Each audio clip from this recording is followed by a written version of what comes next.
Pittsburgh synagogue suspect pleads not guilty. Wow. Julian, you're aware of the shooting that happened, Yes, right? absolutely. Terrible shooting that happened in Pittsburgh, Pennsylvania at a synagogue. 11 people were killed and 6 people wounded in the massacre that took place at the Tree of Life Synagogue in Pittsburgh, Pennsylvania. This was the deadliest anti-Semitic attack in the history of the United States. And sadly, the oldest victim was a Holocaust survivor. So just when you think that you've lived a life free from the oppression and the evil that you've experienced in the Holocaust is now still there, and you have to wait all the way until you're oldest of age to then still suffer at the hands of a man that has the wicked heart that Hitler had. It nearly came full circle for him. I think it was her. But whoever, it's a Holocaust survivor. No, oh, the person that died. I'm sorry. Yeah. So Robert Bowers, the suspect, the murderer, reportedly shouted, "All Jews must die," as he opened fire. The anti-Semitic truck driver pleaded not guilty on Thursday to federal charges that could put him on death row. How do you plead not guilty? How do you do it? I don't know. Oh, didn't do it. I'm not guilty. Didn't kill nobody. Robert Bowers was arraigned one day after a grand jury issued a 44-count indictment that charges him with murder, hate crimes, obstructing the practice of religion, and other crimes. Yes, Bowers said in a loud voice when asked if he understood the charges. Authorities say Bowers raged against Jews during and after the deadliest anti-Semitic attack in American history. He was shot and wounded during a gun battle that injured 4 police officers and walked into court under his own power with his left arm heavily bandaged. He was in a wheelchair at his first court appearance on Monday. He frowned as the charges were read, but did not appear to have a reaction as a federal prosecutor announced he could face a death sentence. He told the prosecutor he had read the indictment. So, Julian, it does come around full circle with this guy if he gets the death penalty. What are your thoughts, man? I mean, obviously, it's a terrible situation. I don't have much words. But it's almost like another thing happened again, you know. And it's sad to say that it's just so frequent. I'm not blaming the guns. No. I'm not going to go there, and I'm not going to make this a political issue. Right. Okay? This guy was a Trump hater. He hated Trump. There you go. So, but of course. I don't think these stories can really be made about the guns. Because ultimately, like, a lot of people do make it about the guns, and it really just isn't the problem. It's people. And a big part of the reason why a lot of these people are able to get the guns is because certain people aren't filing the reports that they should file, declaring that the person is mentally unstable. And so when background checks are ran on the individual, it's clear because they have no history of instability. So there's a lot of things that go into this type of stuff. The gun isn't necessarily the problem. It's the individual. Guns don't kill people. People kill people. There you go. I mean, there's a lot of people that actually quote that and fully believe it. And again, when you exercise gun control, what you're exercising is taking the rights away from the people who try to do it the right way. You're not taking all guns away. You're not eliminating guns because guns will still be out on the streets illegally. Yeah, I definitely hear exactly what you're saying, and I agree. And I don't want to be that news segment that makes this about gun control. No, I'm not doing. I was about to say. I know I mentioned it, but sorry. This guy, he went in there with an agenda. Oh yeah, and it's sad that that's what took place. And at times like this, it's important for Christians simply to pray. You got to pray for those people who are in the situation. Pray for the individual. Pray for God. Pray in general about this entire circumstance, and just pray for all the wickedness that's going on in the world and that your family can be kept, because any and everybody could be subject to this violence, to this chaotic type of realm that we live in. It's unbelievable. I love Psalm 91.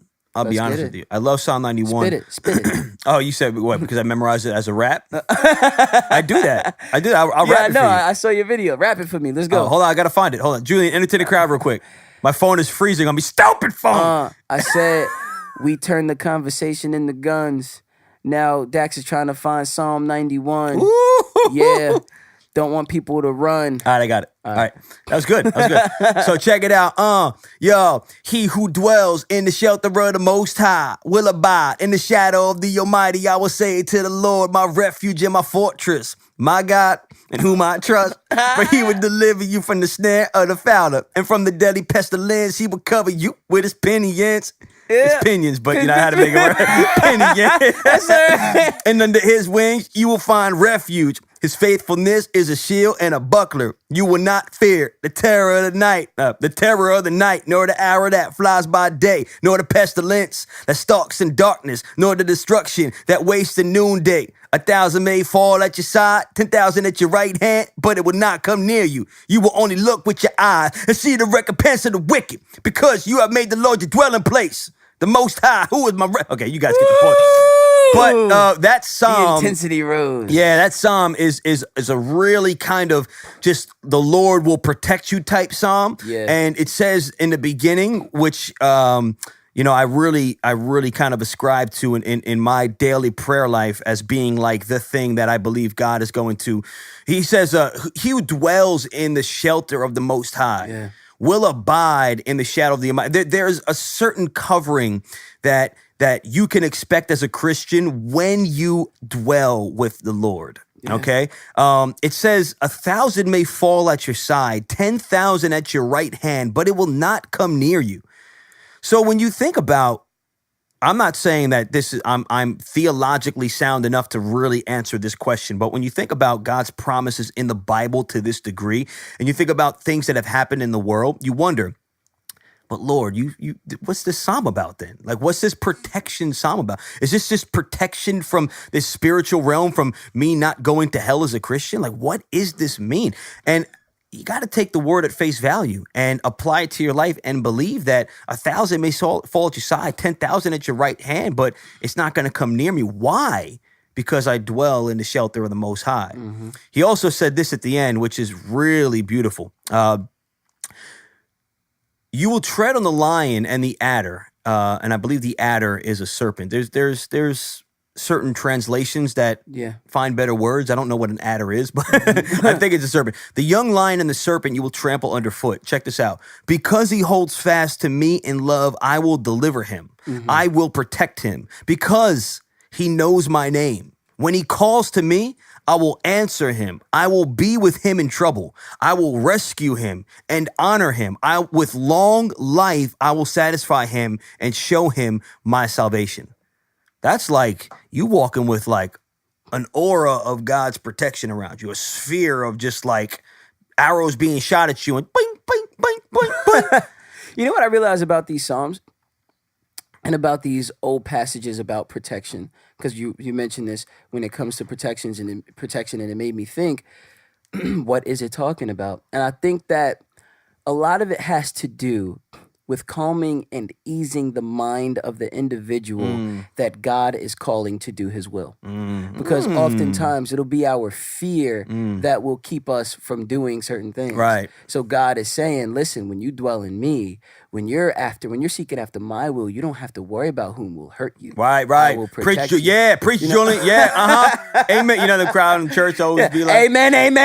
Preach it, say Julian. that. Preach it, y'all. Say that. Yeah. Amen. And you be like, I'm trying. I'm trying to say that. That's why pastors be like, I don't think y'all heard me this time. Let me say this again, because you're getting interrupted all the time. I don't think y'all heard me, because Sister Barbara over here keep talking over me.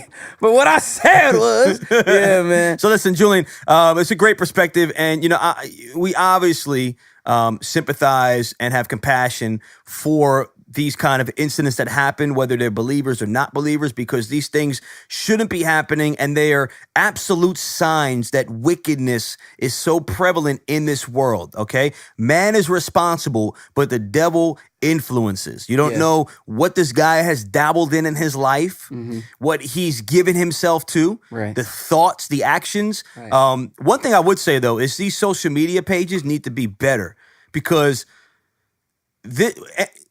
freedom of speech, I believe in 110%. Yeah. But I do not believe in the freedom of speech that says, that's it, I'm ending people's lives today. He's just using his First Amendment right. That should be investigated. From every the single beginning, time. not after Yes. something happens. It's And like, that's what we keeps were happening. reading his social media accounts and realized that he was anti-Semitic and he had all of these things about Jews.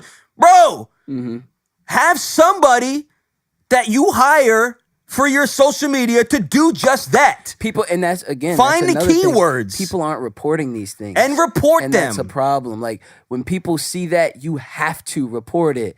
And people kind of see it and they go, oh man, this guy's crazy. Then they keep scrolling. But that's legitimately what leads to these guys getting their hands on legal guns and shooting people up. You have to report that, because if you don't, you can't blame the guns. And in You my gotta opinion, blame part of it is you, because you saw it. And it's just like if you're on the street, like Peter Parker, with the story of Spider-Man, everybody knows it. Yeah. He let the guy go, and that guy killed his Uncle Ben. If he would have stopped the man like he had the capability to, his Uncle Ben would have lived. See, so that's y'all, what we got to do. They've been We telling have you to- guys since Spider-Man.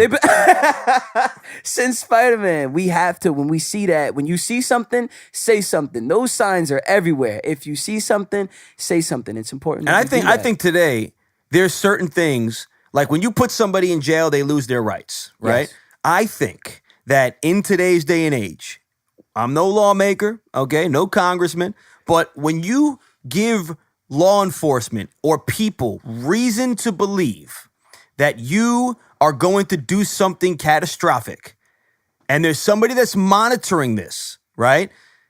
You should have the right to take more extreme force in your investigation.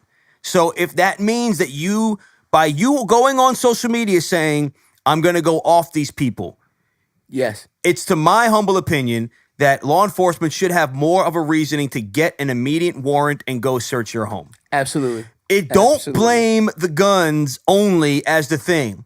Take more extreme measures before these things happen.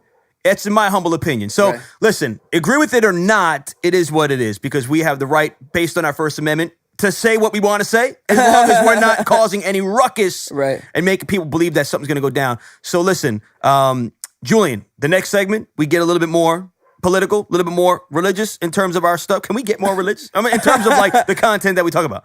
Absolutely. It I could think we always can. get deeper. If you guys stay tuned, we're still going to remain in this one particular audio recording. But if you stay tuned, we're going to give you a little audio snippet and be right back. This is like a commercial. When you're watching the TV, those stinking ads that come up, this is what it is. Stay tuned, y'all.